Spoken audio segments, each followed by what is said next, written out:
أعوذ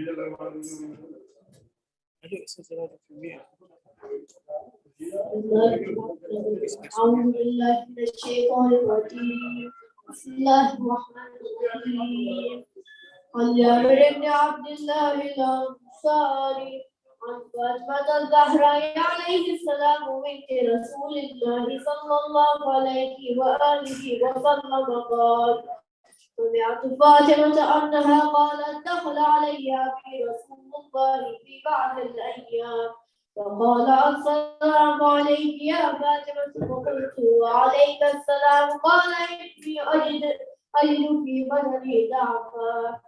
فقلت له: أعيذك بالله يا أبتاه من الضعف. فقال: يا فاطمة ائتيني بالكساء اليماني فغطيني به. فأتيته بالكساء اليماني فغطيته به، وصرت أنظر إليه وإذا وجهه يتلألأ كأنه البدر في ليلة تمامه وكماله، فما كانت إلا ساعة وإذا بولد الحسن قد أقبل. السلام عليك يا أماه. فقلت: وعليك السلام يا قرة عيني وثمرة فؤادي. وقال: يا أماه إني أشم عندك كأنها رائحة جدي رسول الله صلى الله عليه وآله وسلم. فقلت: نعم، إن جدك تحت الكساء. فأقبل الحسن نحو الكساء وقال: السلام عليك يا جده يا رسول الله، أتأذن لي أن أكون معك تحت الكساء؟ قال: وعليك السلام يا ولي ويا وصي وخليفتي وصاحب لوائي. قد وصاحب حبي قد أذنت لك فدخل معه تحت الكساء، فما كانت إلا ساعة وإذا بولد الحسين قد أقبل. وقال: السلام عليك يا أمه. فقلت: وعليك السلام يا ولدي ويا قرة عيني وثمرة فؤادي. فقال لي: يا أمه إني أشم عندك رائحة طيبة كأنها رائحة جدي رسول الله. فقلت: نعم، ها هو ما فقلت: نعم، إن جدك وأخاك تحت الكساء. فدنا الحسين نحو الكساء وقال: السلام عليك يا جدا، السلام عليك يا من اختاره الله، أتأذن لي أن أدخل معكما تحت الكساء؟ فقال: وعليك السلام يا ولدي ويا شافع أمتي، قد أذنت لك. فدخل معهما تحت الكساء. فأقبل عند ذلك أبو الحسن علي بن أبي طالب وقال: السلام عليك يا بنت رسول الله. فقلت: وعليك السلام يا أبا الحسن ويا أمير المؤمنين. فقال: يا فاطمة إني أشم عندك رائحة طيبة كأنها رائحة عقيم بن عم رسول الله. فقلت: نعم، ها هو ما ولديك تحت الكساء. فأقبل علي نحو الكساء وقال: السلام عليك يا رسول الله، أتأذن لي أن أكون معكم تحت الكساء؟ قال له: وعليك السلام يا أخي ويا وفي وخليفتي وصاحب لوائي. قد أذنت لك. فدخل علي تحت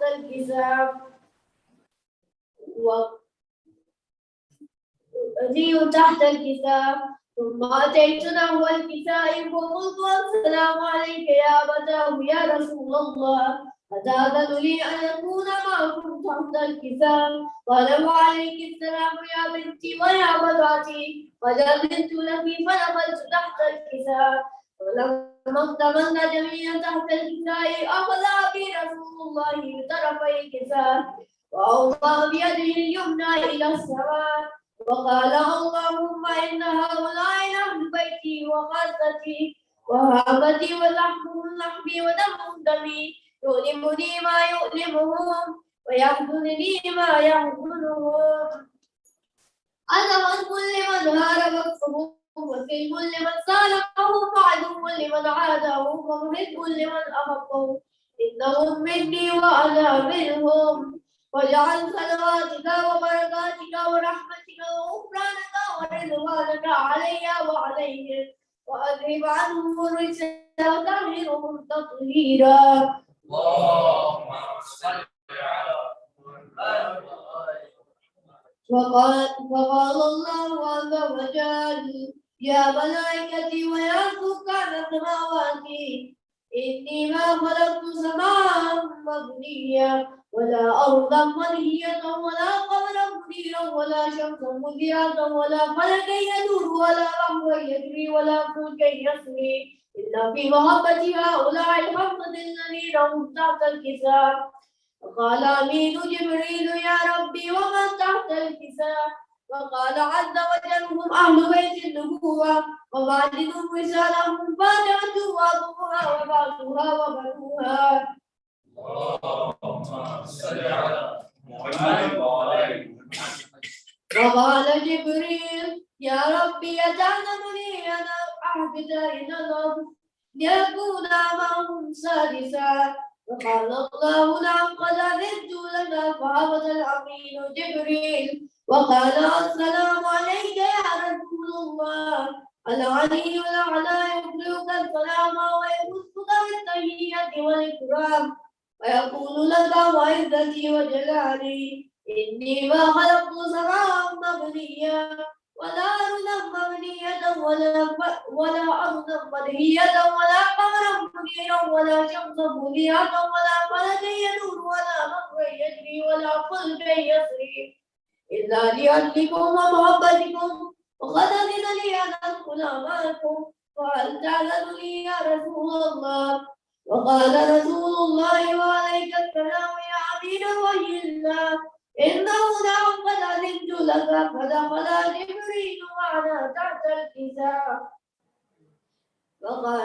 فقال لأبي إن الله قد أوحى إليكم يقول إنما يريد الله ليذهب عنكم الرجس أهل البيت ويطهركم تطهيرا.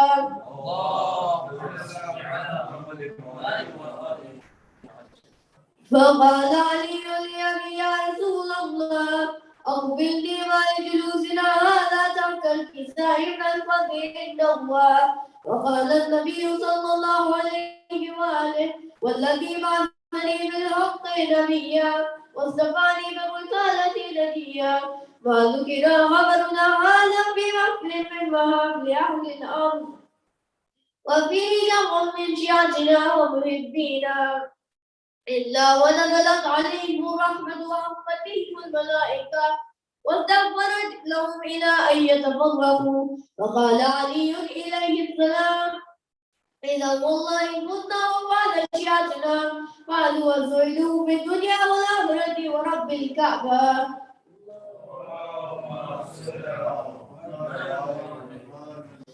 فقال أبي رسول الله صلى الله عليه وآله يا علي والذي بعثني بالحق نبيا واصطفاني بالرسالة نبيا ما ذكر خبرنا هذا في محفل من محافل أهل الأرض وفيه جمع من شيعتنا ومحبينا وفيهم محبوب إلا وقد وجد محمد ولا مغموم إلا وكرم الله غما ولا طالب حاجة إلا وقد الله حاجته. فقال علي إليه السلام فقال علي عليه السلام إذا والله كنا وصعدنا وكذلك شيعتنا فعلوا وسئلوا في الدنيا والآخرة ورب الكعبة. اللهم صل على محمد.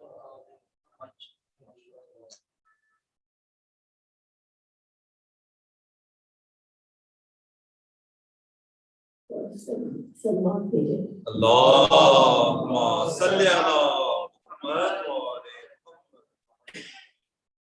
شمال الدار बेबगान दे कोई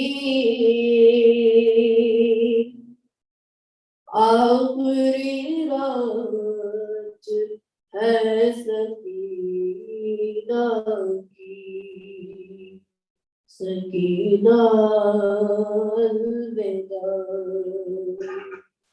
सकीना अलविदा। शम्मा जिंदान में बगा दे कोई, आखिरी रात है सकीना की।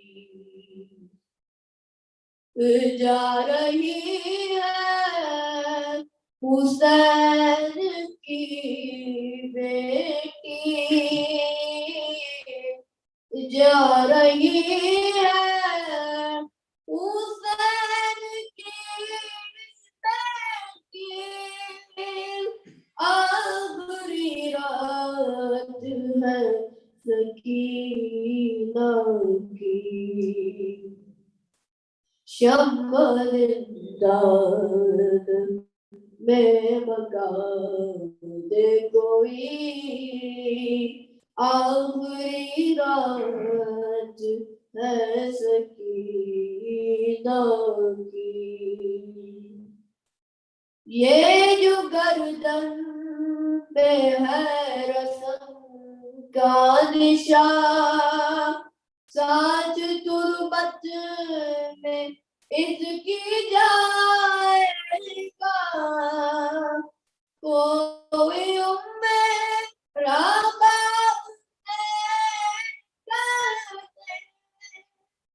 अब ये चेहरा नजर न आएगा। आज जी भर के देख लो बीबी, आज जी भर के देख लो बीबी, आखिरी रात है सकीना की। शम्मा जिंदान में बगा दे कोई, आखिरी रात है सकीना की। पास बाबा के जाने वाली है, अब तमाचे ना कोई मारेगा, कब्र में तो गमों के मारे कोई गोहर नहीं उतारेगा। जाके तुरबत में चैन पाएगी, जाके तुरबत में चैन पाएगी, आखिरी रात है सकीना की। शम्मा जिंदान में बगा दे कोई, आखिरी रात है सकीना की। है जनाबे अमीर की पोती, इंतहाई पे है गरीबी की, आलम नज़र हो गया सांस रुकने लगी है बच्ची की। रिस्माप तो खोल दो इसकी, रिस्माप तो खोल दो इसकी, आखिरी रात है सकीना की। शम्बरिंदान में मगा दे कोई आखिरी रात है सकीना की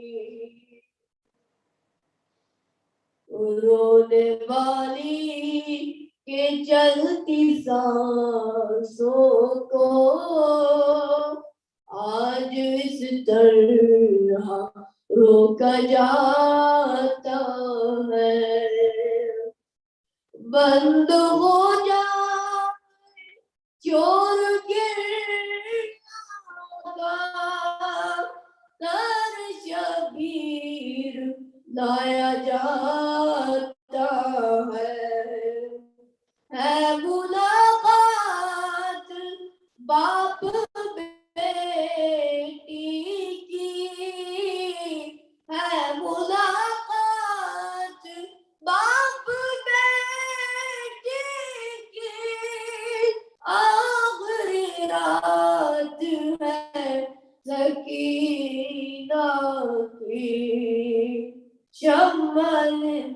शम्बरिंदान में मगा दे कोई आखिरी रात है सकीना की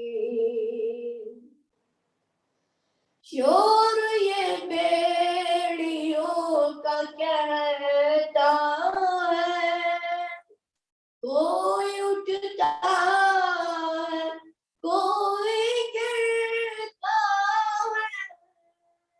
है खबर गरीब को दफन का निकलने वाला है अब मिलेगी ये आखिरी हिचकी अब मिलेगी ये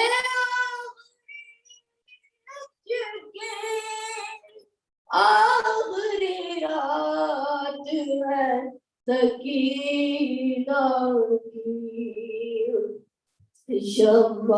शम्बरिंदान में मगा दे कोई आखिरी रात है सकीना की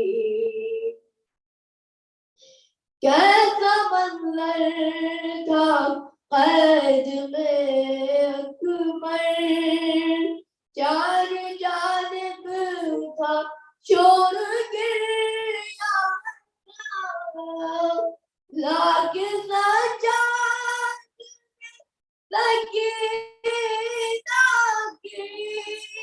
कौन बेहतर जो रखा बाबा का सर शबीर से सदाई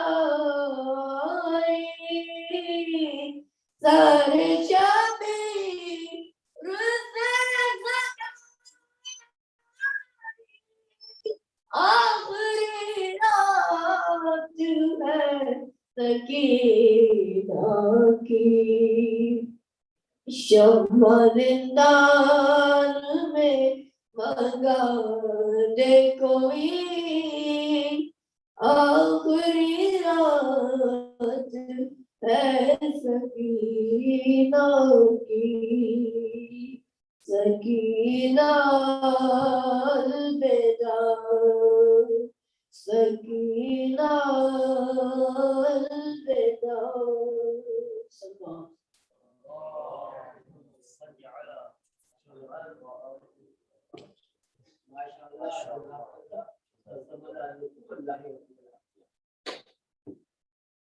Thank you, Baba, for that beautiful citation. And now I would like to welcome Baba Kyle Abbas to also say Islam. Welcome him with a loud salawat.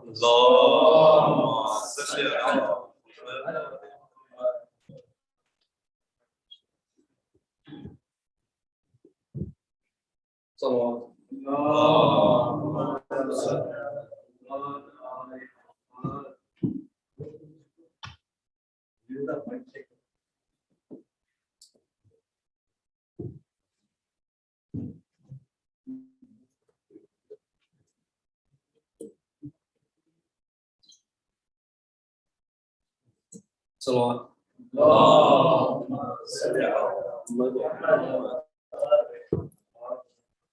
Hussain गरीब गरीब हुसैन हुसैन शहीद शहीद हुसैन हुसैन गरीब गरीब हुसैन हुसैन शहीद शहीद हुसैन दुहाई दुहाई खुदारा दुहाई ये दश्ते बला में है कैसी तबाही बहाया है किसने ये खूने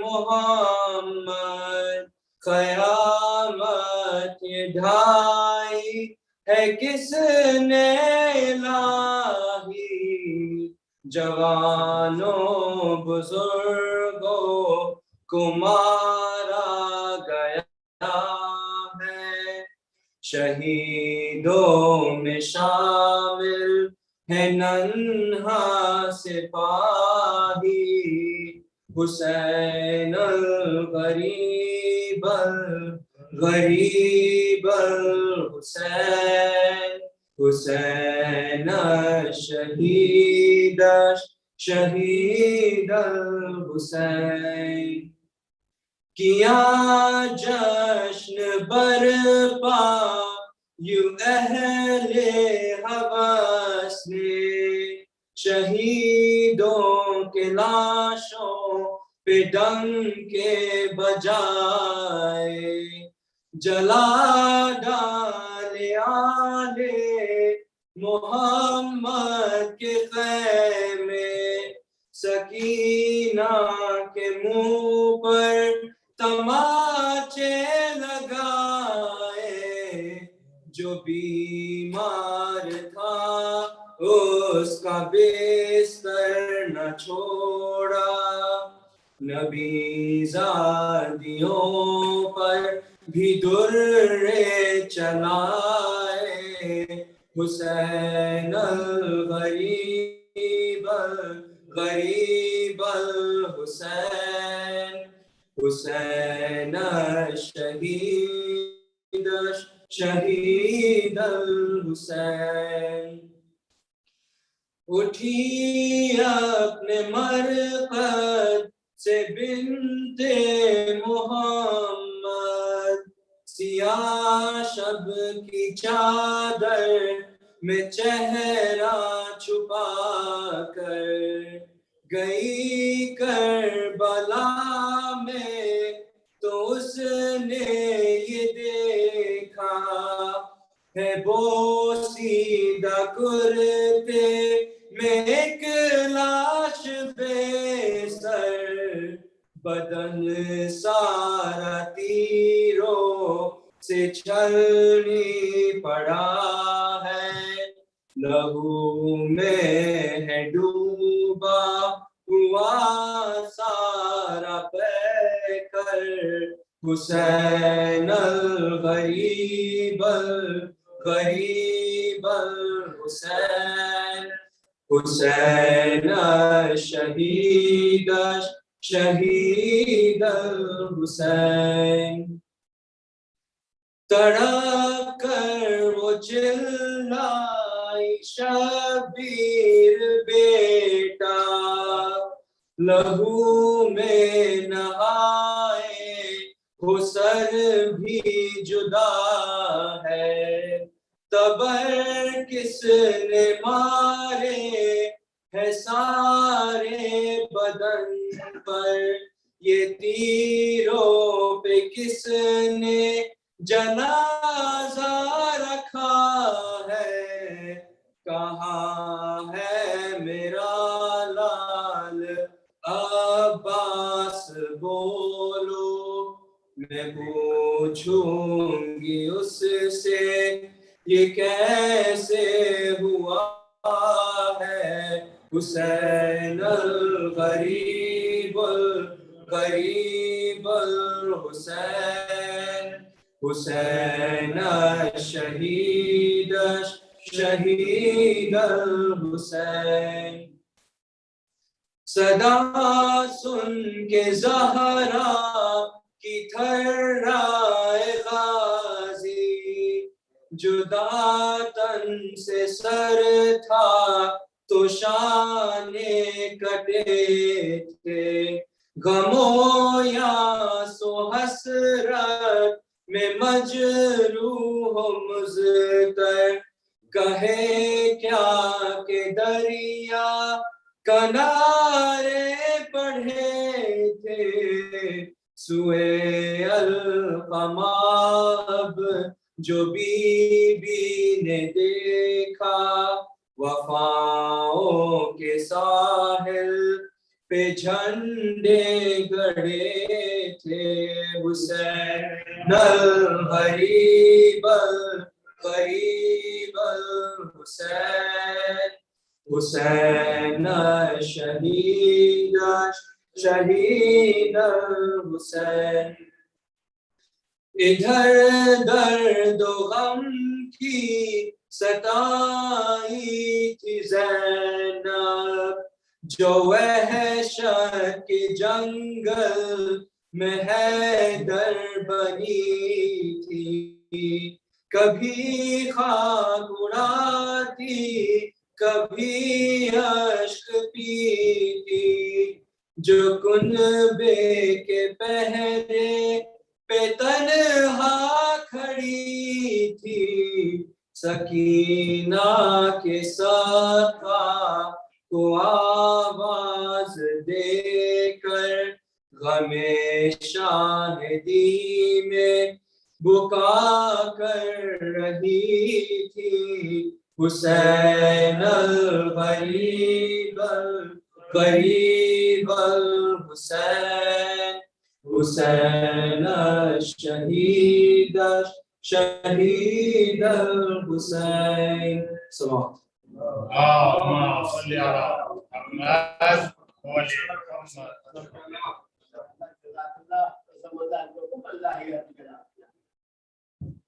Thank you, Brother Clive, for that amazing recitation, and for the benefit of all those viewing online.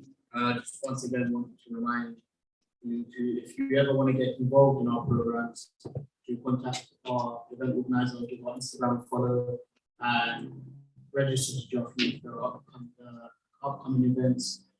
Today, I would like to announce a careers day, inshallah, sometime in December, where we will launch our careers boards and advisors for the upcoming generation if they want help regarding which career path to choose. They'll have people, qualified personnel to help them and give them advice, and inshallah we'll launch our tuition service during that time. So if you want to get involved in any kind of project, have any ideas, please contact our events organizer. Our details will look at our. Without any further ado, I would like to welcome Brother Mohsin Jaaferi to continue his fourth lecture. We welcome him now, salawat, please.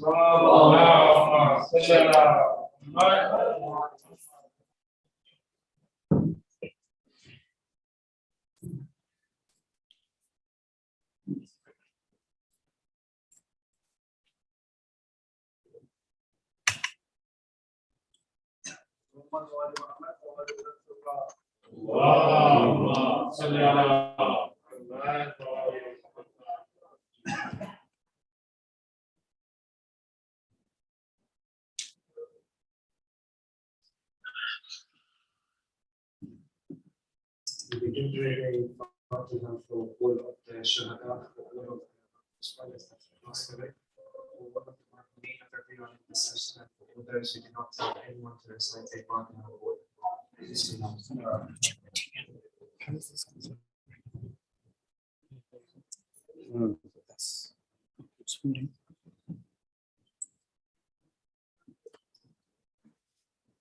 For the hasting of the reappearance of our beloved Imam,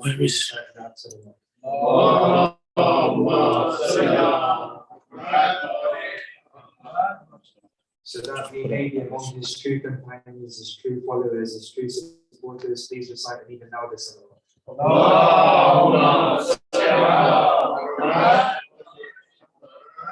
أعوذ بالله من الشيطان الرجيم بسم الله الرحمن الرحيم الحمد لله رب العالمين الصلاة والسلام على أشرف الأنبياء والمرسلين سيدنا مولانا أبي القاسم محمد اللهم صل على وعلى أهل بيته الطيبين الطاهرين. قال الله سبحانه وتعالى في كتابه الكريم أعوذ بالله من الشيطان الرجيم بسم الله الرحمن الرحيم يا أيها الذين آمنوا من يرتد منكم عن دينه فسوف يأتي الله بقوم يحبهم ويحبونه صدق الله العلي العظيم. صدق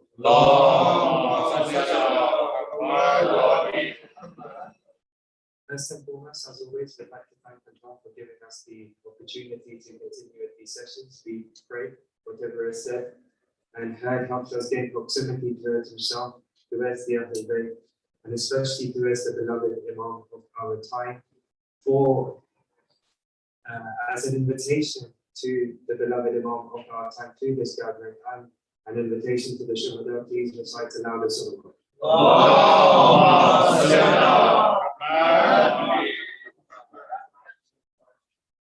Secondly, just as a note on the side, I looked at the itinerary for the program today properly, and I realized every single night I'm going over time. So just wanted to ask for your forgiveness. I understand these are weeknights as well, so please do forgive me for that.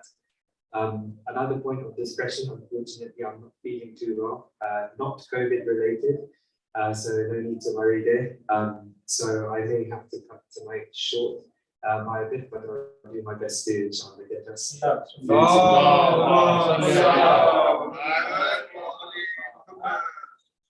So the verse I had the honor of reciting just now at the beginning after the khutbah is from please recite the salawat.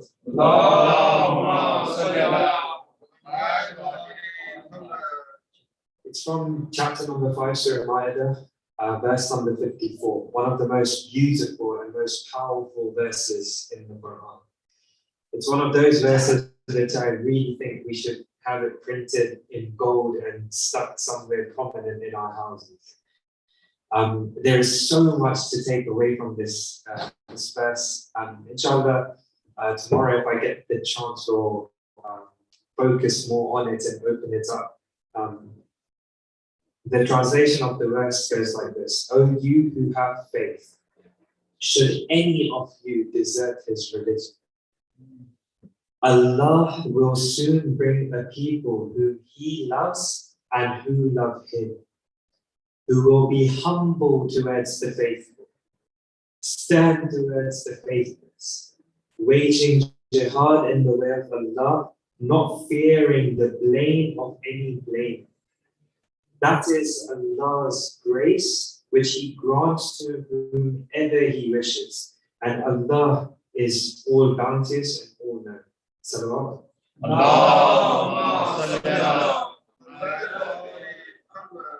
One of the reasons outside of our topic that this verse is so important for us is if we can say that the reason why the 12th Imam went into occultation was because the Ummah had failed Islam, had failed the Imam of their time. This verse says, should any of you desert his religion, the Mufassirin over here have said this is not talking about you becoming kafir. It's talking about you moving away from your principal responsibilities as a Muslim. If you end up doing this, then Allah will soon replace you with the people who He loves and they love. So if they were not able to fulfill their responsibilities, and that's why the 12th Imam had to go into occultation. If we follow this verse, and if we open it up and understand it and try to adopt it, we can be those people who are the ones who replace. And if we are the ones who replace, then Allah, as the verse says, will bestow His grace upon us. And what is the best grace of Allah, the best gift and blessing of Allah that we can hope for, the return of our beloved Allah. So just in that context, you can see the importance of this verse.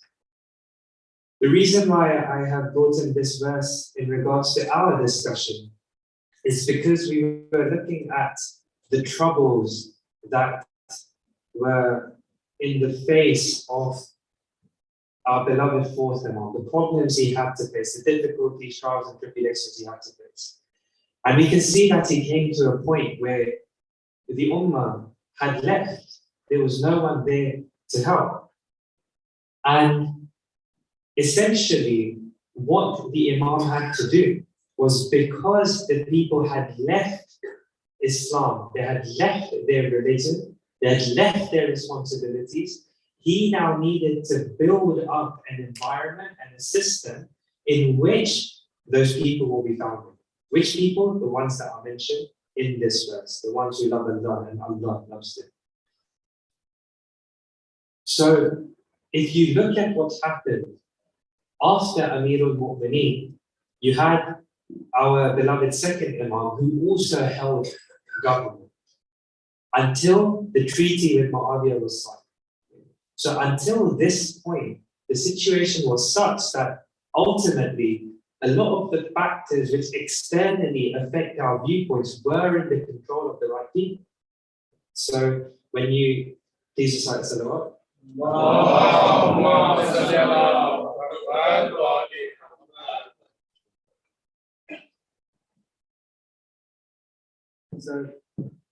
So when you look at the pulpits, for example, when you look at the Friday prayers, for example, you look at the centralization of tabligh, of the true Islam during that time, it was all directed by the top. And at that time, the top was Amir al-Mu'mineen, our beloved second Imam. After the treaty was signed, things changed. It's safe to say that after that moment onwards, the pulpits were never in the hands of the Ahlul Bayt.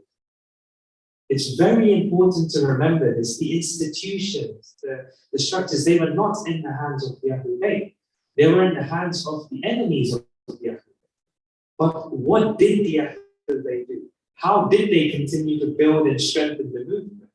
That's the question that we need to ask ourselves. And what you see happening is our second Imam started working on building a very strong network. And this network consisted of groups of friends that existed in different communities. And they would be strengthened up. Their capacities and capabilities were brought up until eventually there was a need for them to show what they had become when a test came, for example. Right? Now, during the time of Imam Hassan alayhi salam,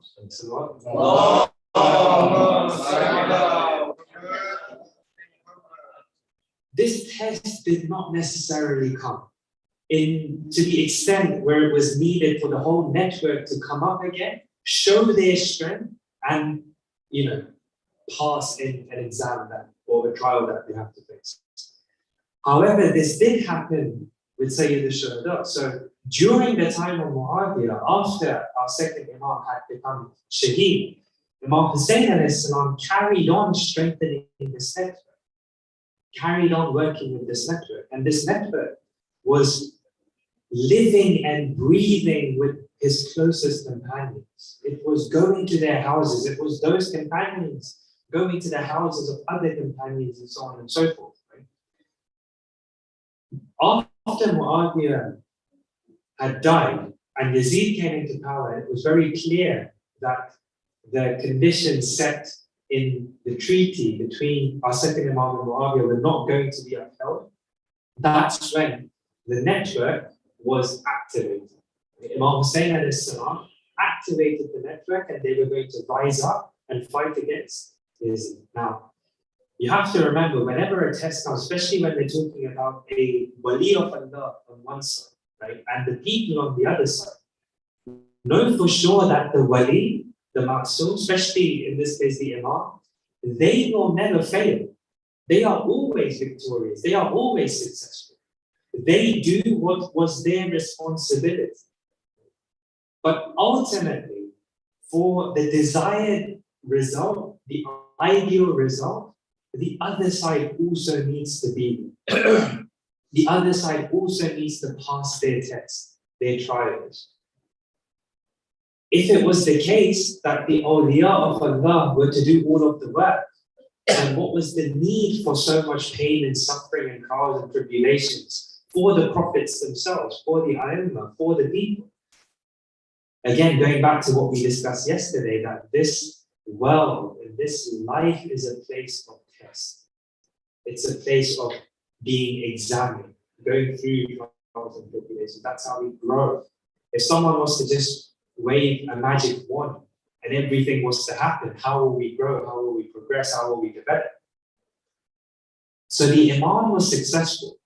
Sayyid al-Shuhada was successful in carrying out his responsibility, his duty, and up till there, the network was doing well as well. When I say the network, I'm talking about from after the treaty was signed till the point where the Imam was forced to go towards Kufa. Now, unfortunately, we know what happens next. Who failed the people? The Imam went through, did his responsibility, did his duty, but unfortunately the people failed. And if the people would have carried out their responsibility on the day of Ashura, if the armies would have come and if the Imam would not have been stopped and they would have got to Kufa and established the government, if the people would have carried out their responsibility, then there is every chance that the Islamic government, the Islamic system would have been re-established in the hands of the rightful owners. But unfortunately, this was not the case, right? And then obviously Ashura happened. And after that, the fourth Imam was left with that responsibility of carrying the movement forward. Now, what is the method that the fourth Imam used? Again, remember, we're saying that the pulpits, the infrastructure, all of that had been lost. If you want to look at it in today's term, on one side, you have this small caravan, you have Lady Zainab, you have the Master Journalist. On the other side, you have the media of the whole area that you're in controlled by someone else. So they are the ones who are pumping through the narrative. They are the ones who want the people to believe whatever they want to believe. We know how Sham treated this caravan. They were able to do so because of the propaganda, the power that the media had at that time. Now, this is what the Imam was up against. Again, which method did he use when he was up against such opposition? He went back to doing what? Our second Imam. Building those mechanisms, finding the individuals and the groups and different communities that can be strengthened. And that became the number one priority of our fourth Imam after what happened in Ashura. And this is very clear when we see that there are two aspects of the life of our fourth Imam. In one side, you see an individual who is addressing the masses. And on the other side, you see an individual who has a completely different tone. And you realize that's because the audience he was addressing was very different as well. And what's interesting is you realize that the majority of the resources of our beloved Imam were spent, his energy, his time, his money even was spent building up this network. And very minimal time was spent speaking to the masses. We have misunderstood this, or the reason why we have reached the wrong conclusion on this, according to our scholars, especially those scholars who specialize in history, is because naturally what do you think the historians have recorded more of? They've recorded those open speeches, that the open sermons that the Imam would give. The historians were not present when the Imam was speaking on a personal level, on a completely different level to his circles, which were closed and protected by him. So what happens? In the books of history, you see that the majority of material we have from the fourth Imam is from sermons he gave to the people. So you automatically reach the conclusion that the majority of his you can say activism, the majority of his work was for the masses. But that's not the case. The reason why we don't have that many narrations of his, what you would call khususi gatherings, is because they were closed gatherings. That does not mean he spent less time over it. In fact, if you look at some of the narrations which we have been able to find, you realize that no, the real crux of the matter, the real objective that they were after was spoken of in detail in those gatherings. And when it came to the masses, the sermons for the masses or speaking to the masses, it was left very general. Inshallah, we'll look into that in a bit more detail. Please recite salawat.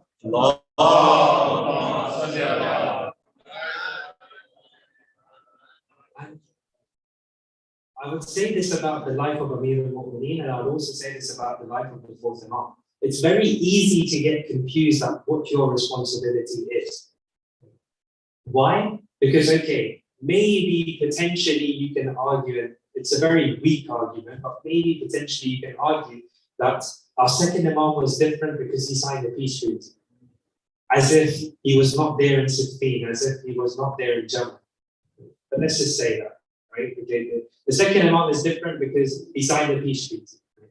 And the third Imam is different because look how he fought against, what about Amir al-Mu'mineen? The first 25 years of his life, you see the silence. And then after that, he's the one who instigates the first civil wars among the Muslims, if you want to put it that. For those people who are skeptical about exactly what did the Imams do, right? But the point is, you reach a level of confusion. Like, what is our responsibility? Are you supposed to stand? Are you supposed to stay quiet? Same thing you see with the fourth Imam. In very short spaces of time, you see this kind of change of attitude. And unless we have understood what the overall objective was that they were trying to achieve, we will get confused because in the apparent, some of these look like contradictions. For example, when Amir al-Mu'mineen sitting down and then rising up. Just to go in a bit more detail, I mentioned the first few days after what had happened on Ashura, you see this lion. Yes, he was a wounded lion, but he was a lion when he went to the courtyard, both in Kufa and in Sham. He didn't hold back. However, when Yazid sent someone by the name of Muslim to Medina to attack Medina,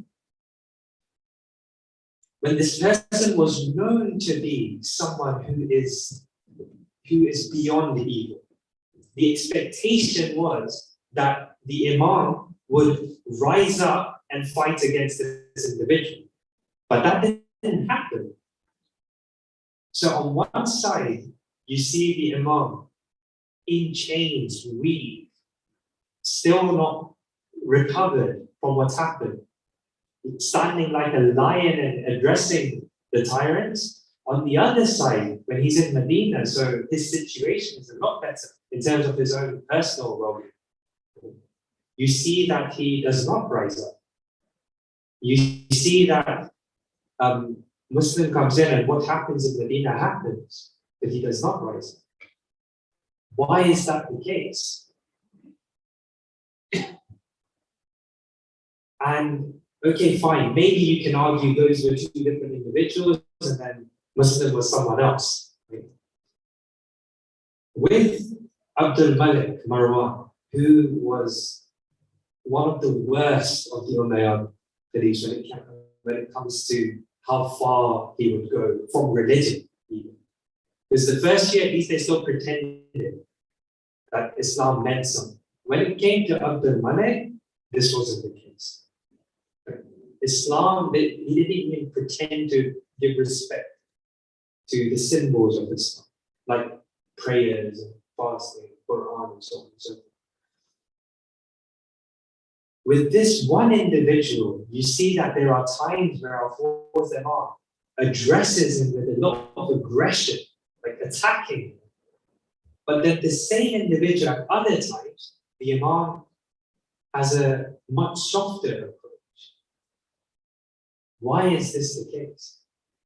Now, one of the ways I stress that we can understand how these are not contradictions is by having a good grasp of what the objective was that they were trying to achieve.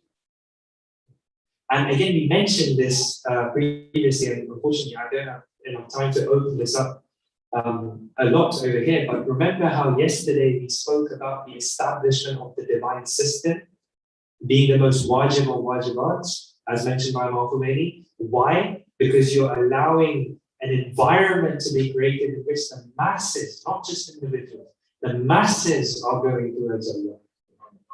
Once you understand that the objective was that, then you look at what the Imams did in relation to that objective, and you look at the situation they found themselves in, you realize that when they stood, when they sat down, when they spoke, when they remained silent, at those times, those were the best possible things they could have done for the establishment of that divine system. So because you understand that's the goal, that's the objective, you realize that these are in fact not contradictions. In fact, all of these are helping us get there, right?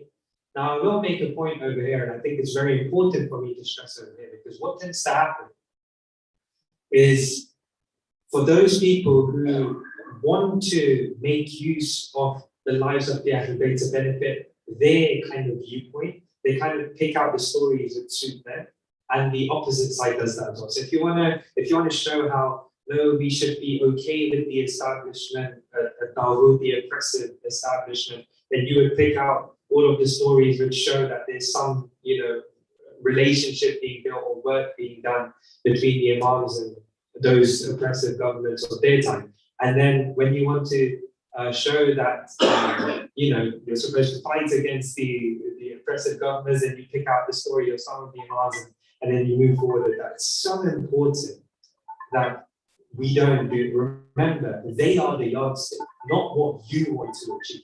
Right? They are the yardstick. So important to remember this. Now, I took this question to one of my teachers, and I think it's very important now that I've opened this discussion up that I do close it somewhat.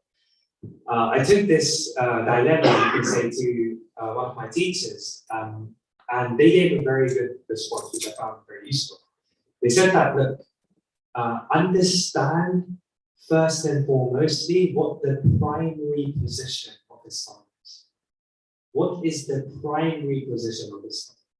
Because if you've understood what the primary position of Islam is, and you see anything being done which in the apparent is not according to that primary position, then know that there were specific circumstances in which you could divert away from that primary position. For example, if we are saying that the primary position of Islam is Tawheed, this idea of La ilaha illallah, the negation of the non-divine and going towards the divine. They're saying this is the primary position of Islam, right? That you reject the non-divine systems. What does that mean? That means that when you are in a situation or in a position where you have to participate in a non-divine system, then you understand this is out of necessity. This is not something that is primarily permissible or primarily allowed by Islam. You're allowed to do this out of necessity because the primary position is something else. So if you understand that the primary position of the A'immah was the struggle for the establishment of the Islamic system and the struggle to get rid of the non-divine systems that were at play, you will realize that whenever you see them doing something which is away from that primary position, that's because of the circumstances they found themselves in. And we can't just take that story and apply it to ourselves unless we understand what situation made them move away from that primary position. So it has to be a case-by-case basis. It has to be a case. You have to see, okay, this is a situation we find ourselves in. Are we allowed to take place? Are we not allowed to take place? Luckily, our Maraji have given us answers to a lot of these discussions. Right? So we can refer to them when it comes to our participation with systems or establishments which are not the divine system. So I will push you guys towards that. But over here, what I'm trying to highlight is what the objective of the Imams was. What was the primary thing they were looking to do? And when you see that, so when you see the Imam, for example, when Muslim was coming to attack Medina, and you see the Imam take a softer approach, you're like, hang on, the primary position of Islam is to reject this, is to fight against this. If he has taken a softer approach, there must be a reason why. And then you open that up and you realize what the historians say about that time is there is no doubt that if the Imam would have risen up then the safety and the security of the Imam is in the hands of Allah, but the Shias, the followers that remained, would have been slaughtered, and the movement would have been back to zero. And because of the Imam not rising up, he was able to preserve and protect some of the gems that were there of the movement and was able to move forward. So you begin to realize, now you can't say, oh, the Imam didn't fight against oppression, so therefore we don't have to fight against oppression. No, look at why in that situation that was the case. Peace and salawat.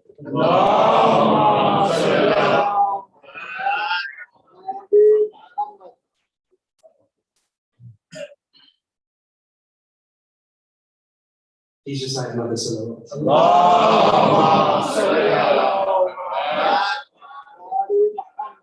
We mentioned yesterday that the Imams had two responsibilities. One was working on the individuals, and the other was establishing that system. Right? So I wanted to open up this discussion a bit more today. Just realized what the time is, so please do forgive me again for that. When it comes to working on the individuals, there were two things specifically that needed to be worked upon in the time of the Prophet. Number one was the ideology of the Muslims. What is Tawheed? What is Nabuwwah? What is the relationship that a person is supposed to have with Allah? All of these things were misunderstood by those people. I'll give you, there's a beautiful, very beautiful exchange between Imam Ja'far Sadiq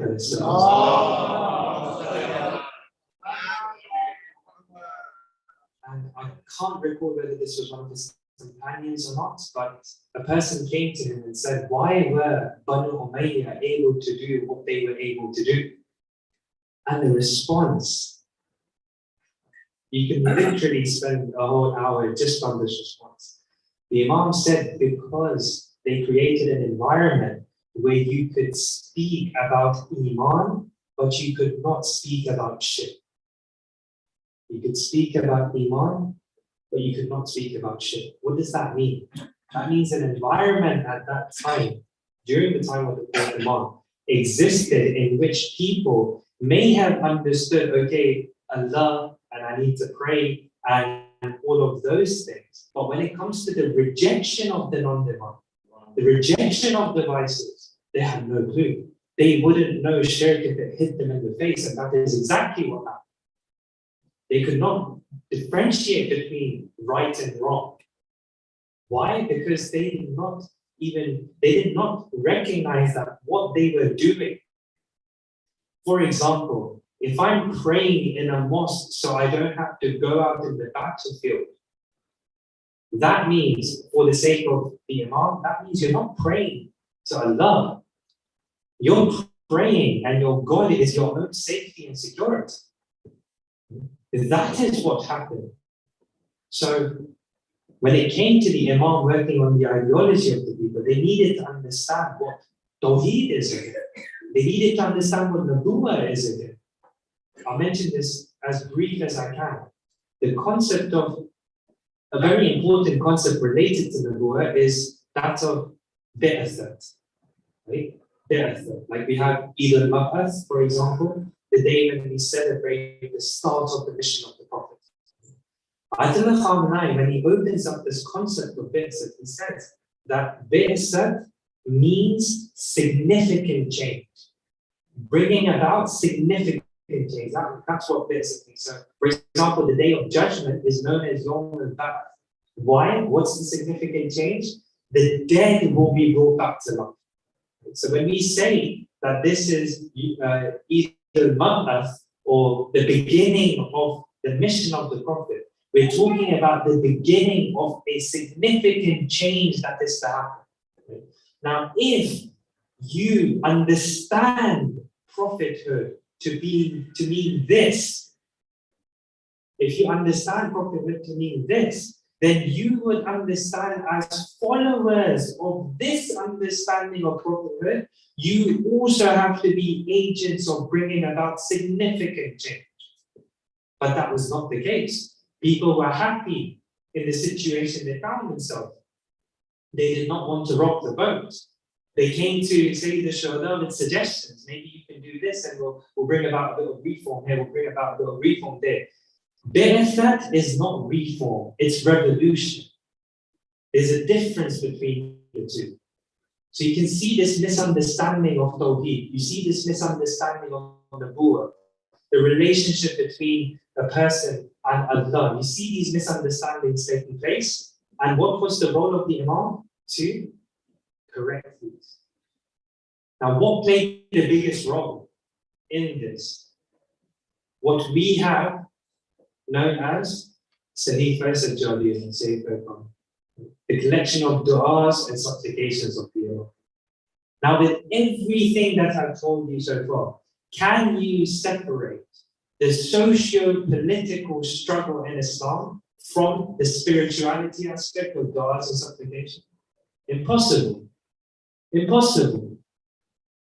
The Imam went to clarify those issues for the establishment of the divine system and the method he used for those du'as and supplications. Some examples of, for example, how Tawheed was dealt with. As we know, if Tawheed is there is none worthy of worship except Allah, riddled through this book, you see there is no goodness but in God. There is no repentance but by God's grace. There is no gratitude but through God.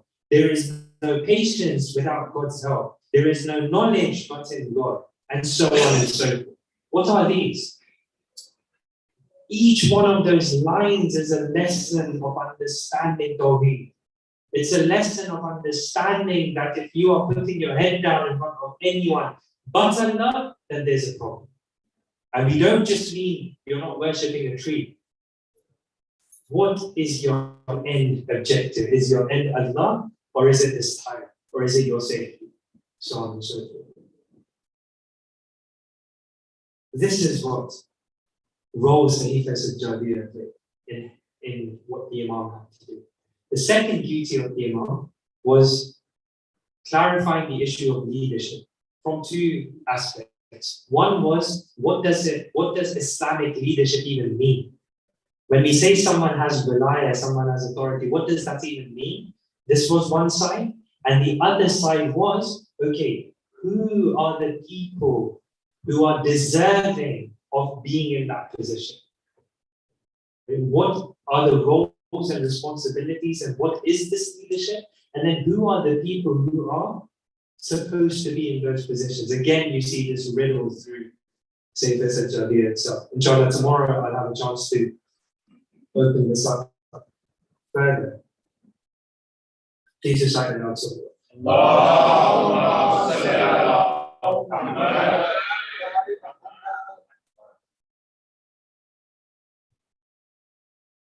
There's a lot to be said, there's a lot to be discussed. I remember when I was beginning this, I was fearful that we had spent, I guess, 3 nights just looking at the preliminary discussions to the life of our beloved Imam, but I will stress this again. Let this just be a prompt and a bit of a motivation for you guys to go and look at the life of this man. We have a beautiful source of resources in Al-Islam, the website, al-islam.org. And just type in Imam Sajjad. There's so much material there that you can benefit from. Please do. Like, I'm fearful that even tomorrow we'll have to rush through some of the points and I won't be able to cover some of the things which I think are very important for us to look at. So please just see this as a prompt. Also, the other thing I want to do tomorrow, and I'm addressing this to the youth specifically that are over here. Jaaferiya Youth is a beautiful initiative. You know, the youth being activated to do anything, anywhere is a beautiful initiative. Tomorrow, I do want to spend a bit of time specifically looking at how, as a youth organization, you can take on some of these lessons and move forward and what could be beneficial for you. So because I know I will have to spend some time on that, I'm just saying, take this as a prompt, go and do more research, go and learn, go and sit down with the scholars that we have and ask them about the lives of our Muslimin beyond. Don't just wait for the days of that specific Imam to come by and then you'll hear some stories in the Majlis. You were never supposed to be events organizers or participants in events. You were supposed to be people who make a movement, who are a part of a movement, and a movement lasts beyond 10 days. A movement lasts beyond the 30 days of the Holy Month. Being a part of a movement is your life being in a certain way, every moment of your life being in a certain way. So inshallah, take this beyond just the time that we have together over here. Just wanted to mention a few points in regards to the Messiah. These are the nights where we remember our beloved fourth Imam. We remember the struggles, trials, tribulations of Lady Zainab, that caravan. We spent a few nights remembering Bibi Sakina and everything she had gone through. And there are a few things in the life of the Muslimin which just leave you completely in shock. One of those points is this, that you see so many stories of their kindness, of their virtues, of their generosity. And yet, look at everything that happened too. With the fourth Imam, for example, we have a story that whichever day he would fast, he would ask for a sheep or lamb to be slaughtered, to be given out at iftar.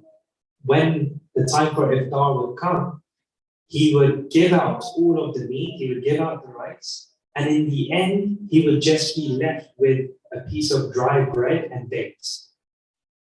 You see that amount of generosity, that amount of kindness, that amount of care. We'll come back to the painful ghusl of our beloved fourth Imam, but one of the things that is mentioned about the ghusl is that on the shoulders of the Imam, there were these black marks. And the reason why those black marks were there is because our fifth Imam said that at night, the Imam would pray 2 rakat of prayers, and then he would take a very heavy bag of bread, and he would go and hand that food out to the orphans, to the poor, to the needy. And because of the heaviness of that bag, those black marks remained till the end of his life. In imagine if they had not been so generous. What would the people have done to them? If they were not generous, imagine what the people would have done to them. Imagine if the Prophet would not have said, it is wajib on you to love the family. Imagine what they would have done then. Look at what they did after the Prophet had told them how to treat his family. You know, there was one other responsibility that the Imam had, our fourth Imam had, that the Imams before him did not. And that was to pick up the blood and tears that were dropped on the sands of Karbala and take it forward, so that we can be sitting here right now remembering the ones. And he did this in different ways, continuing the remembrance of the Imams, and he did this in different ways. Any moment and every opportunity he got to remember the Imam, he would do so. There's stories of how he would see a sheep being slaughtered as he's just walking in the streets, and he would stop himself and he would go to the person who's slaughtering the sheep and he would ask them, have you given water before you are carrying out this zip? We know why that was a very painful question for the Imam. Whenever he would drink water, the water he drank would be mixed with his tears. They say whenever he would do wudu, the water would be mixed with his tears.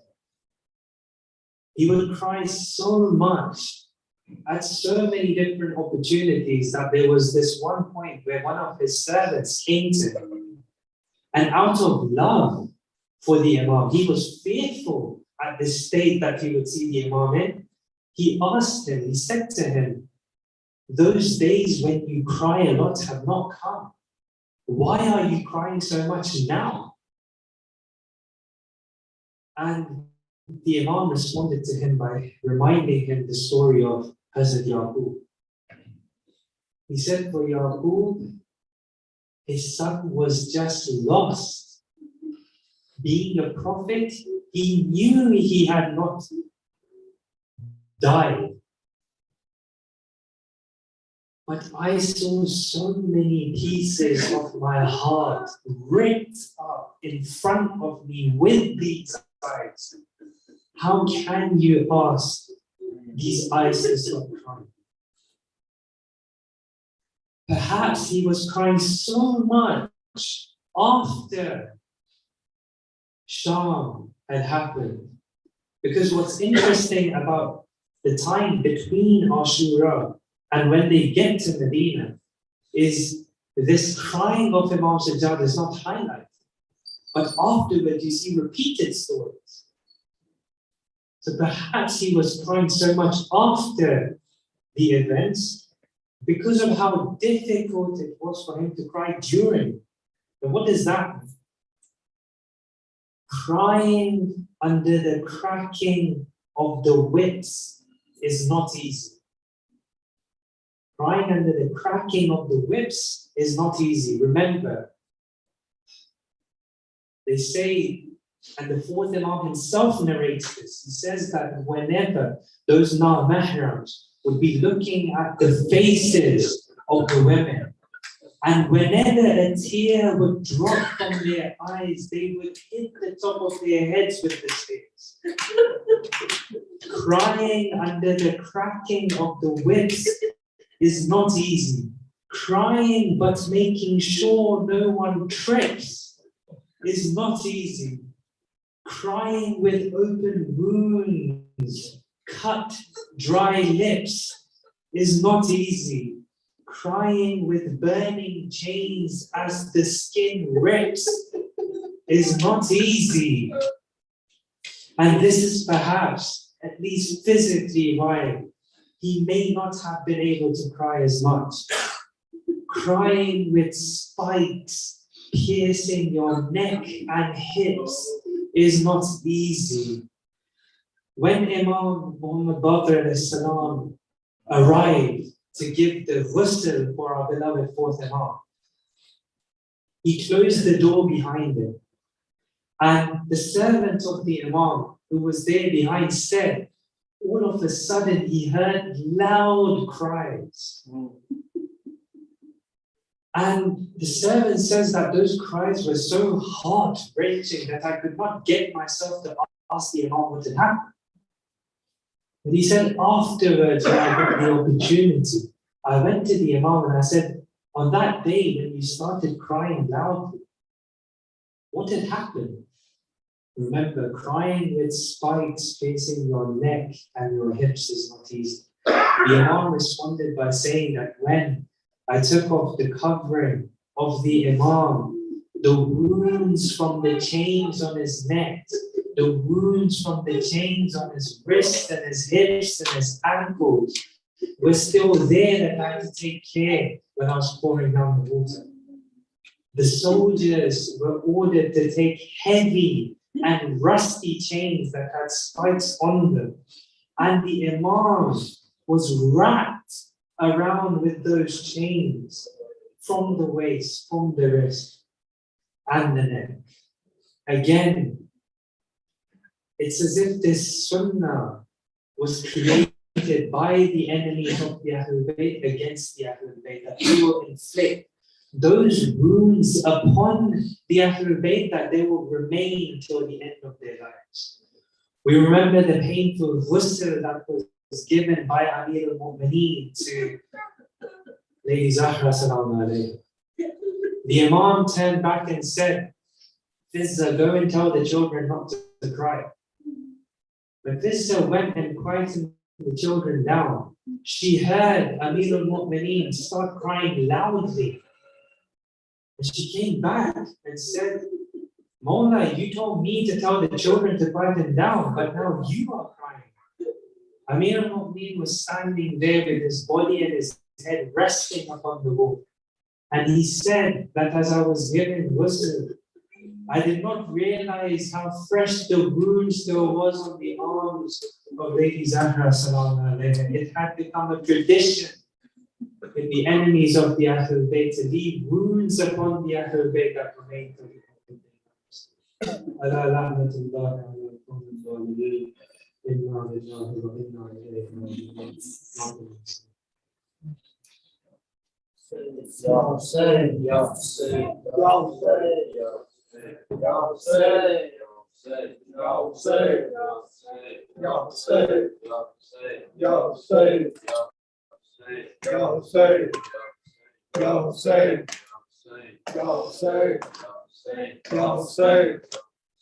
Ya Hussein, Ya Hussein. Ya Hussein, Ya Hussein, Ya Hussein. Hussein, Ya Hussein, Ya Hussein, Ya Hussein. Hussein, Ya Hussein, Ya Hussein, Ya Hussein. Sahara ka ladla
शोला शिवे का पन है सहरा मेरा पन है शोला शिवे का पन है सहरा मेरा पन है ला ला ला लगा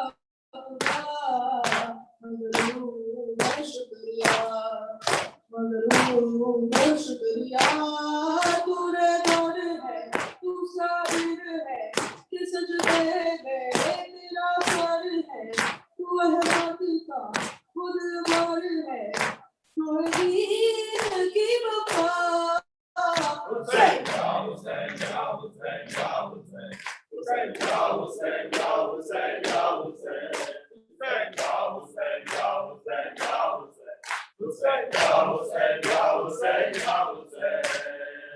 तेरे रसूल तू है जिगरे का फूल तू है तेरे रसूल तू है जिगरे का फूल तू है बंदा मुस्तफा है तेरा तेरा दीन बच गया तेरा दीन बच गया तू लुट कर हुआ राज हमारा गया तेरा साज तू बेमिसल है खुदा बाज ओ मज़लूम है Karbala Hussein, Ya Hussein, Ya Hussein, Ya Hussein. Hussein, Ya Hussein, Ya Hussein, Ya Hussein. Hussein, Ya Hussein, Ya Hussein, Ya Hussein. Hussein, Ya Hussein, Ya Hussein, Ya Hussein. तेरा ममला है ताबीर का तू है हुसैन का तेरा ममला है ताबीर का तू है हुसैन का सलाम बच गया की है सदा तेरा घर भी लुट गया तेरा घर भी लुट गया तू अज़मत का है ख़ज़ीना वतन तेरा है मदीना किधर से हूँ है सकीना इसको गले लगा Hussein, Ya Hussein, Ya Hussein, Ya Hussein. Hussein, Ya Hussein, Ya Hussein, Ya Hussein. Hussein, Ya Hussein, Ya Hussein, Ya Hussein. Hussein, Ya Hussein, Ya Hussein, Ya Hussein. Ya Hussein, Ya Hussein, Ya Hussein, Ya Hussein, Ya Hussein, Ya Hussein, Ya Hussein, Ya Hussein, Ya Hussein, Ya Hussein, Ya Hussein, Ya Hussein, Ya Hussein, Ya Hussein, Ya Hussein, Ya Hussein, Ya Hussein.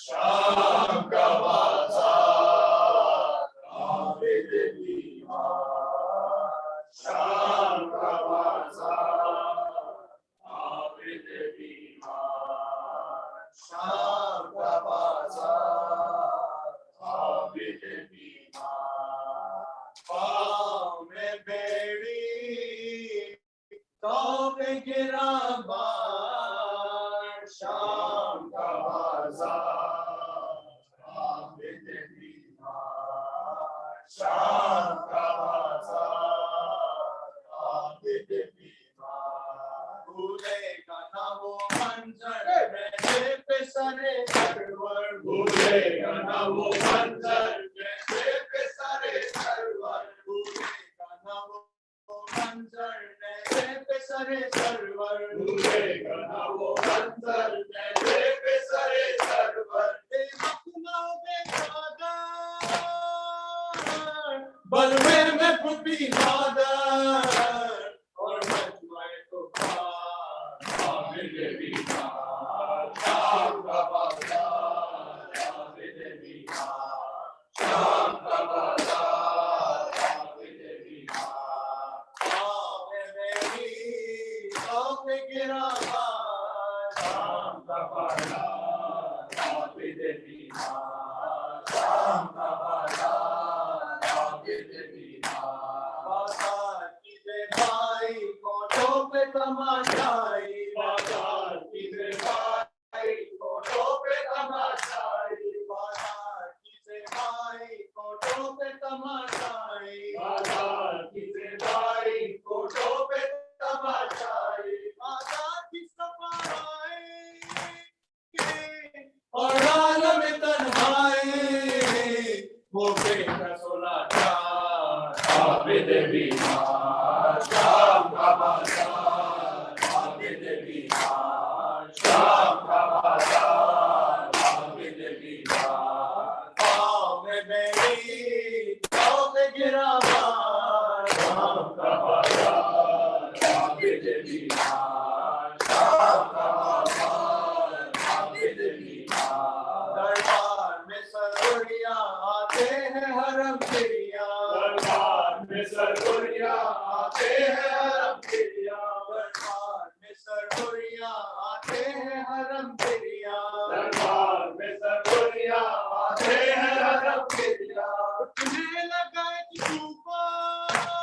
तूफान मैं sir का महर काबा तुम बीच में दरबार आबिद बीमार शाम का बाजार आबिद बीमार शाम का बाजार आबिद बीमार पाँव में बेटी पाँव में गिरा पार शाम का बाजार आबिद बीमार शाम का बाजार आबिद बीमार हुआई तो घबरा कर बच्ची ने कहा रोकर हुआई तो घबरा कर बच्ची ने कहा रोकर हुआई तो घबरा कर बच्ची ने कहा रोकर हुआई तो घबरा कर बच्ची ने कहा रोकर साथ में है जो सर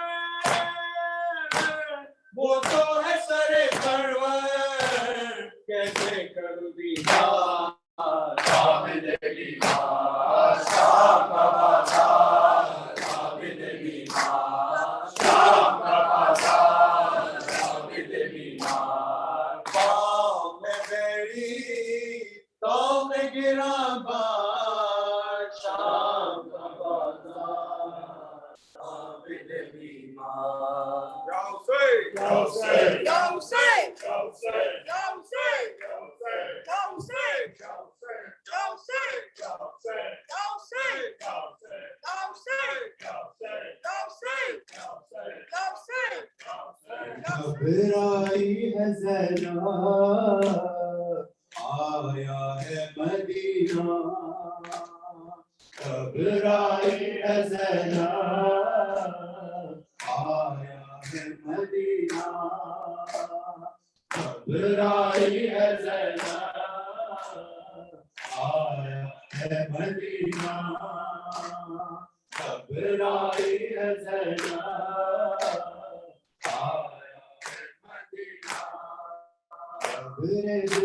हमसे अरबी हसीना घबराई है ज़रा आया है मदीना घबराई है ज़रा आया है मदीना घबराई है ज़रा एक साल गुजारा है जिंदाने सितम में इन बाकी गुजारेगी ज़ैनब इसी गम में तल में है असरे जिंदा है सकीना घबराई है ज़ैनब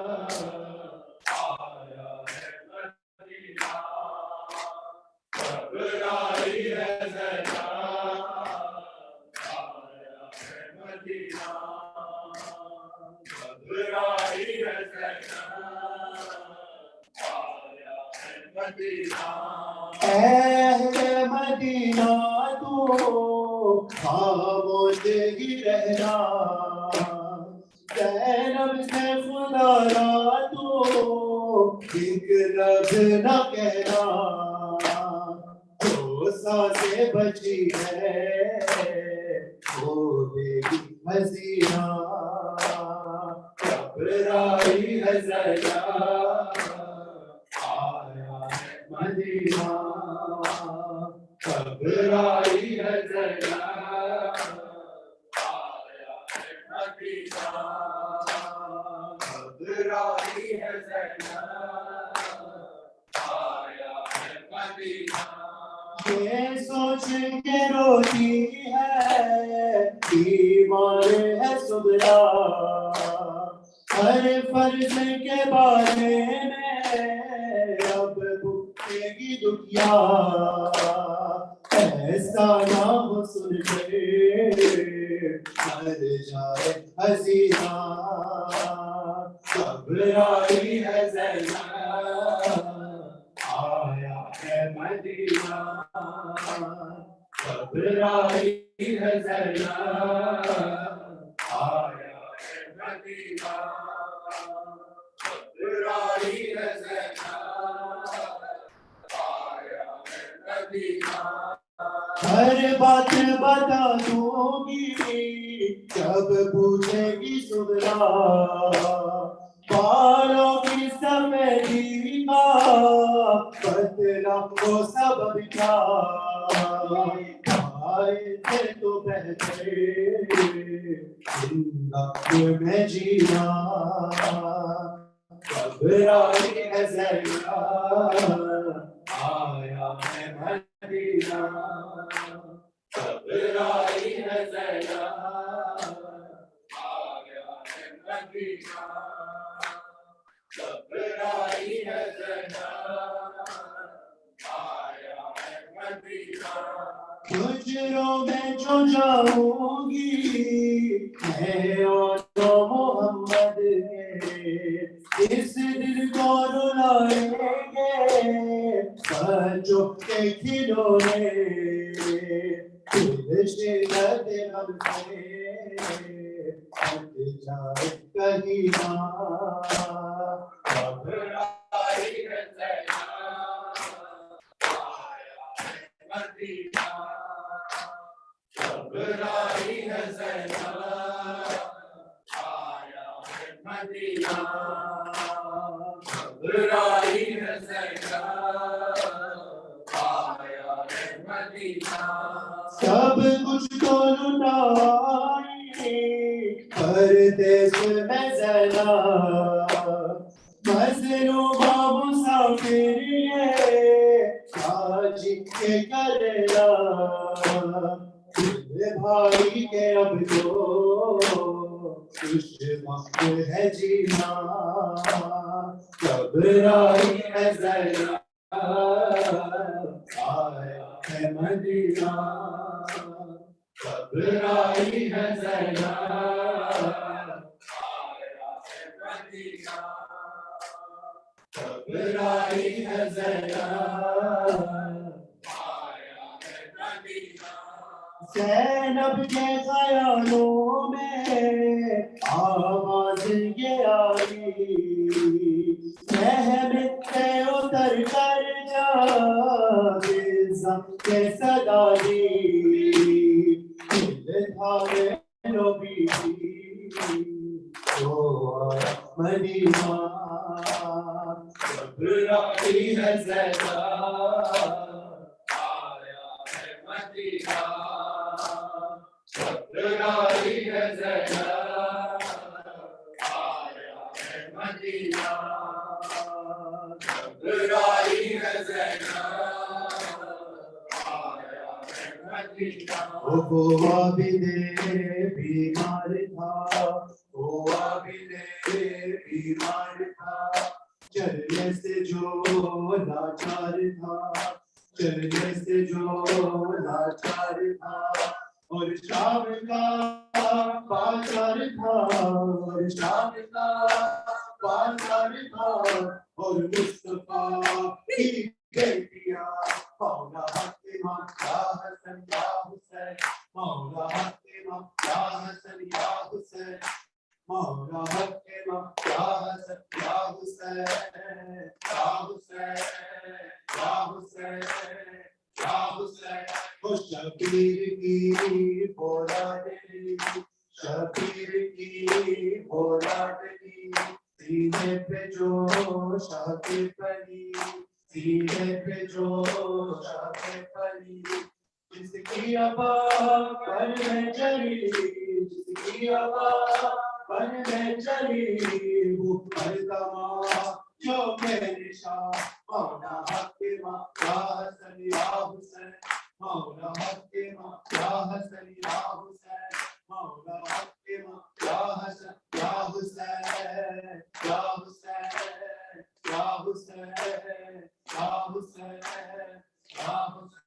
हाय हाय ज़ैनब, हाय हाय शाह, हाय हाय ज़ैनब, हाय हाय शाह, हाय हाय ज़ैनब, हाय हाय शाह, हाय हाय ज़ैनब, हाय हाय शाह, हाय हाय ज़ैनब, हाय हाय शाह, हाय हाय ज़ैनब, हाय हाय शाह, हाय हाय ज़ैनब, हाय हाय शाह, हाय हाय ज़ैनब, हाय हाय शाह, हाय हाय ज़ैनब, हाय हाय शाह, हाय हाय ज़ैनब, हाय हाय शाह, हाय हाय ज़ैनब, हाय हाय शाह।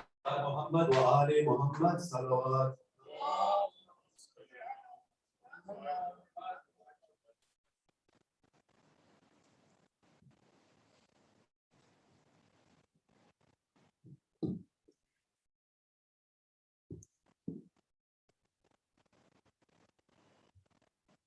السلام عليك يا أبا عبد الله، السلام عليك يا ابن رسول الله، السلام عليك يا ابن أمير المؤمنين ابن سيد المرسلين، السلام عليك يا ابن فاطمة الزهراء سيدة النساء العالمين، السلام عليكم ورحمة الله وبركاته. السلام على الحسين وعلى علي بن الحسين وعلى أولاد الحسين وعلى أصحاب الحسين، خصوصا سيدي مولاي أبو الفضل العباس بن أمير المؤمنين. السلام عليكم ورحمة الله وبركاته. السلام عليك يا صاحب العصر والزمان، الأمان في ضد الزمان. السلام عليك يا شريف القرآن، السلام عليك ما من الأمان سوى الجان. أجر الله تعالى فرجك وسعى الله تعالى مخرجك وظهورك إن شاء الله. السلام عليكم ورحمة الله وبركاته. اللهم صل على محمد